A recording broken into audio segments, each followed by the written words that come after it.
ऐक नाही महाराज. मग आखाड्यात उतरल्यावर थोडंफार इकडे तिकडे होतं, पण त्याच्या वयाच्या मानानं अतिशय गोड वाजवते, म्हणून त्याच्याकरता आपण टाळी वाजवली पाहिजे.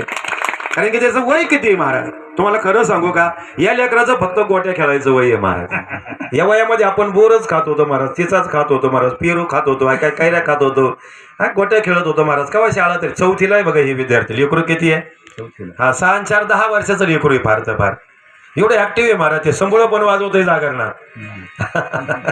ढोलकी पण वाजवतोय गवळण म्हणताना महाराज. होत असं थोडं मात्रेची इकडे तिकडे महाराज. नाहीतरी आपणही 50 वर्षे भजन म्हणून आपलं तरी कुठे मेळ खातोय महाराज. म्हणून मी त्याचा वयाच्या मानानं कौतुक करेल. फार गोड वाजवतोय तो महाराज, म्हणून अतिशय गोड. त्यांचे जे गुरुजी आहेत ते ओंकारजी महाराज घेगडे, अतिशय सुंदर मृदंग वादक आहेत. म्हणून अतिशय सुंदर आहे. अजून खूप लांब आयुष्य जायचंय, खूप मोठी प्रगती होणार आहे आणि आपल्या सर्वांचे आशीर्वाद त्याच्या कामाला येणार आहेत. म्हणून माझ्याबरोबर आलेले गायनाचार्य, एक नगर तालुक्याचं भूषण आणि श्री क्षेत्र